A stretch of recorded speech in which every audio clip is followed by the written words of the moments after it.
Hello and welcome to VC Circle Podcast. I'm your host, Joseph Rai. In this episode, we have with us Pranav Pai, founding partner at early stage venture capital firm 314 Capital. 314 Capital was in the news recently after it announced the first close of its third main fund that seeks to raise $100 million, which is much bigger than its previous funds. Apart from the main fund, the VC firm also has an opportunities fund and a seed fund that marked their final close in December last year. The VC firm's portfolio includes fintech startup Open, online meat and fish ordering startup Licious, biotech firm Bugworks, edtech startup Magic Crate, and audio platform Cuckoo.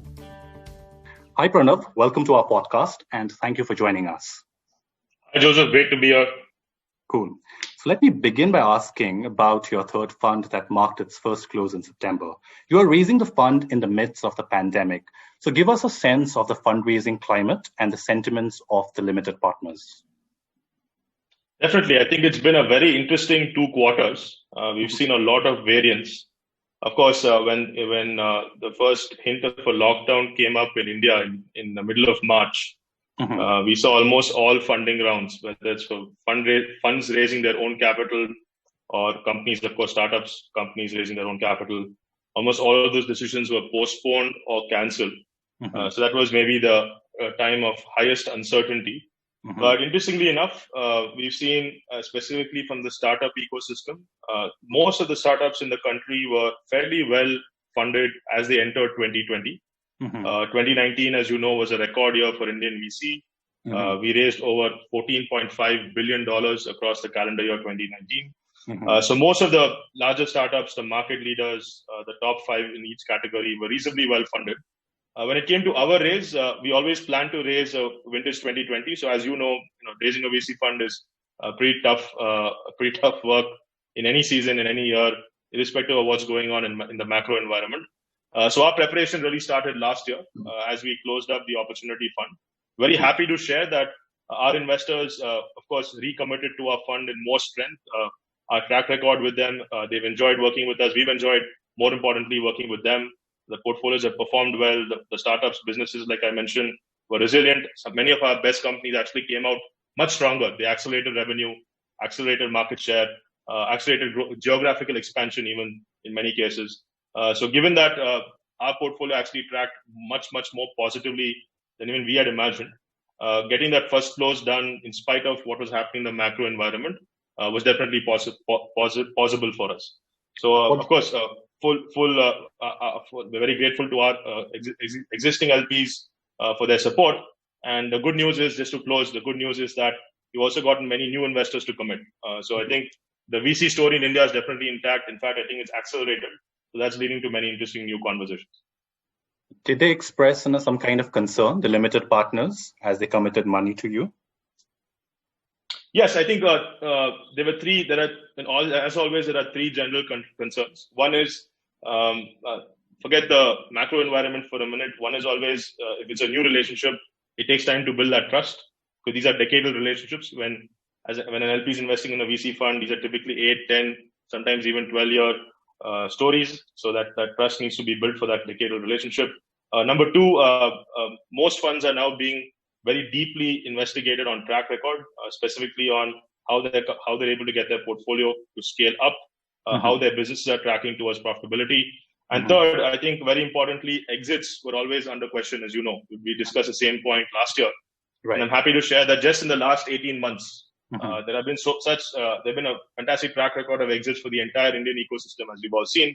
So I think there's more positivity now that first cycle of returns is coming together nicely. And the second cycle starting 2020 for the new decade, I think that's taken it to a much more positive start. So I think all that put together, most of our questions checked out positive, as I mentioned. And of course, specifically with us, since these are relationships we already have, this is more a question of timing. How much will be drawn down in the first close, so on and so forth, which we were able to navigate very straightforward. Okay. So do you think the final close will take some time because of the pandemic compared to what was earlier envisaged by you all? Typically, we would have assumed that. If you would ask me in March, I would have said yes, we may have to factor in a couple of additional quarters. But given that we had much higher participation in the first 2 closes itself, we are seeing that we will not take more than we typically take. Okay. We typically take between 12 and 18 months to close a fund. We've done it a little bit faster for the first 4 funds we've raised. But as of now, as of October today, I can comfortably say that so far we're on track or slightly ahead of schedule. Okay. So now that you have marked the first close of this in a fund, what is the investment pace of 314 Capital going to be like in the coming months? You were pretty silent in the first half, unless some of the investments that you did were not disclosed. Yeah, great question. So we, as early stage investors, our MO has always been look at companies that have to build product and get to market readiness by N months or N quarters in the future. So when of course, when there's a big macro dislocation like what we went through, it becomes tough to look that far ahead in the future. But I'm very happy to share that most of the companies we were talking to, and we speak to hundreds of companies every month. Most of the companies we were talking to were fantastic founders, and the macro environment really didn't change their roadmaps. It still took 2, 3, 4 quarters to build what they were building. Most of these were digital products and services. So we didn't stop. Actually, Jan, Feb, March, and the 2 quarters since up to the end of September, we've consistently made between 3 and 5 investments every quarter. Okay. We didn't announce them, of course, because it makes no sense to announce small deals when there's so much dislocation in the overall economy. So these founders made the right decision, I think, to defer the announcements of their rounds. But we've stayed consistent with our investment rate. I think that that rate should pick up now with the end of this year and early next year. Okay. But typically 3 to 5 companies a quarter, we haven't deviated from that. Okay, cool. So 314 Capital focuses on SaaS, enterprise automation, direct-to-consumer media content, fintech, and deep tech. Will there be a bias towards certain themes because of the pandemic? I would say not really for us, because we're very clear about why we go deep in these 5 areas. We have a very strict set of business models we understand well, and we've gone very deep in these models with our existing portfolio companies, the companies you mentioned earlier. And they worked out as investments for us very well. What we're doing specifically now, I think what the pandemic and its aftermath has done, it has accelerated the adoption of technology in certain areas. So what we were expecting, for example, for a company to hit in 2 years, we now think it's possible to do in half that time. Some of the specifically IP-heavy companies that we might have said, you know what, we need to wait till the developments happen. We are tested with a hospital, we are tested with a distributor, so on and so forth. We're able to get that conviction even before they reach that stage, so we'll enter earlier. Okay. So, for example, we announced a health company last quarter, fantastic company doing very well. We're looking at a couple of more health companies now. So we've been very careful in health so far. And I think that's a good example of, because adoptions just increased so quickly, the stage at which we'll enter these companies might have been left shift.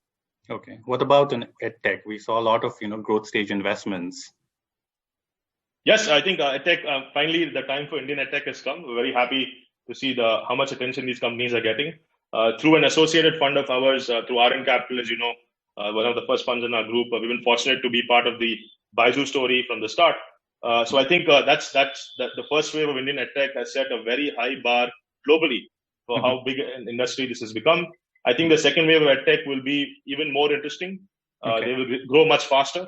What took 8-10 years to get to, now we're hoping that companies will be able to do much more quickly. The sophistication of the buyers, the students, the parents, the schools, whatever target market you're going after, of course, it's much higher now.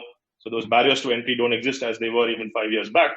So I think certainly EdTech will remain an interest area for us. Will you be adding some new startups to your portfolio?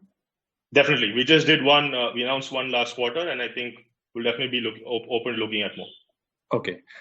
Are you concerned about some of your portfolio companies that have faced headwinds due to the coronavirus, and how have you been engaging with them?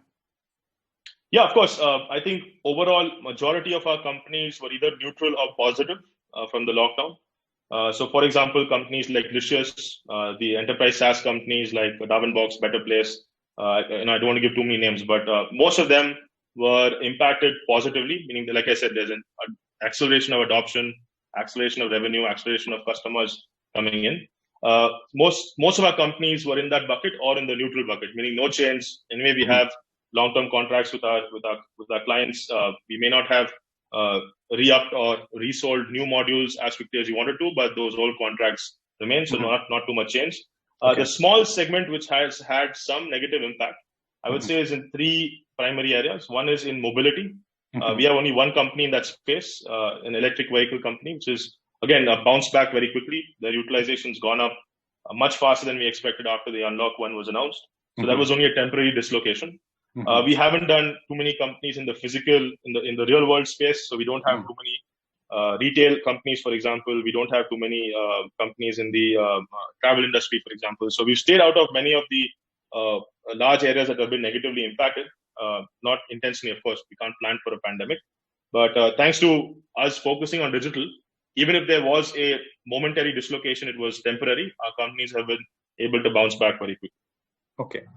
There has been a lot of buzz about the pandemic triggering M&As in the ecosystem, and we have seen that to a certain extent. Do you see that taking place at a faster rate and some of your companies also getting acquired in the process and you also getting an exit quickly? Yes, certainly. We see that as a much higher likelihood now, given what has happened. I think the three big causes for that, I wouldn't say this is the pandemic to blame. One is interest rates have been coming down significantly since 2018, 2019. The US, the EU, the Japanese central banks, they're either already at zero or will get close to zero very soon. Number two, in India specifically, we've had almost every big sector or every big segment, every big market that matters. We have the winners now known, right? We have around 33, 35 unicorns. And many of these companies are now looking to expand much faster, and they're buying up vertical competencies.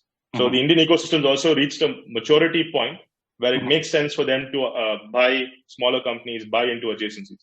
And of course, cost of capital because of interest rates is down. So there's a lot more capital available to them, not just from equity, but also from venture debt and some of these new options to acquire those companies. And number three, I think given what has happened with China, it's an interesting coincidence. But given what's happening with China, specifically with the Indian context, I'm not surprised to see so many more European and US investors coming to the country. Many of those companies are also entering India strategically. And a typical first wave of those entries will be to buy or expand in partnership and eventually buy, invest, and then buy, so on and so forth. So you've seen, for example, RIL's raises were some of the biggest tech companies in the world. There'll be a consequence of that. There'll be a lot more investment in other areas. So I think, yes, we're seeing all the signs of that consolidation already starting. I think much of that will touch our portfolio also over the next 12 months. Okay. Before we end, could you give us an update on your opportunities fund and seed fund? How much of the corpus have been deployed or will be deployed? Yeah, I can't give numbers specifically, but I can say both funds are now majority committed. So that's very good news. We've had a fairly aggressive set of deployments over 2019. Like I said, 2019 was the record year. So for the Opportunities Fund, since it targets just our top companies, most of them raised, if not one, sometimes even two rounds last year. So the Opportunity Fund had enough and more options to deploy into. So that's got a very healthy portfolio in place already.